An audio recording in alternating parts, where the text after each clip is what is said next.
எத்தனை வழக்கு கொஞ்சம் நெஞ்ச வழக்கா போட்டாங்க. அவ்வளவு வழக்கம் மக்கள் துணையோடு நிர்வாக துணையோடு நீதிமன்றத்தில் நாம் நிரூபித்து அனைத்து இந்திய அண்ணா திராவிட முன்னேற்ற கழகம் வலிமையான இயக்கங்களை நிரூபித்து காட்டணும்.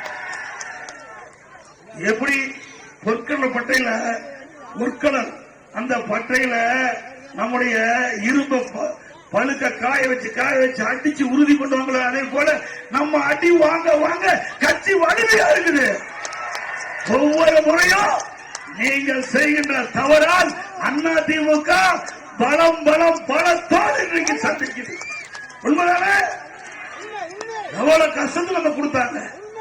நம்முடைய தாயை இழந்த பிள்ளை போல நாம் இருக்கின்ற காலகட்டத்தில் கூட நம்ம இயக்கத்தை உடைக்க சில சதிகாரர்கள் திட்டமிட்டாங்க.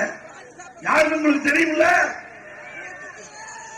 உங்களுக்கு அந்த சதிகாரர்கள் போட்ட திட்டத்தையும் தவிடுபடியாக்குறது நம்முடைய தொண்டர்கள், நிர்வாகிகள், பொதுமக்கள்.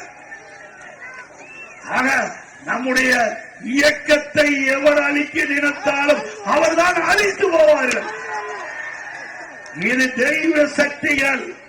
பொன்மனச்சம்மல் புரட்சித் தலைவர் எம்ஜிஆர் என்ற மாமனிதர் தொடங்கப்பட்ட கட்சி, தெய்வ சக்தி உள்ள கட்சி.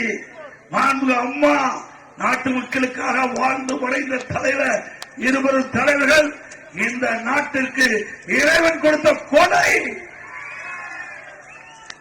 தனக்காக வாழாமல் நாட்டு மக்களுக்காக வாழ்ந்து தலைவர்கள். அதனாலதான் நம்ம கட்சியை ஒண்ணும் செய்ய முடியும். என்னென்னமோ ஆயுதத்தை எடுத்து பார்த்தாங்க, அத்தனையோ தூளாக்கப்பட்டது. இன்றைக்கு அதிமுக புது பொலிவோடு தேர்தலை சந்திக்கிறோம். அப்படித்தானே?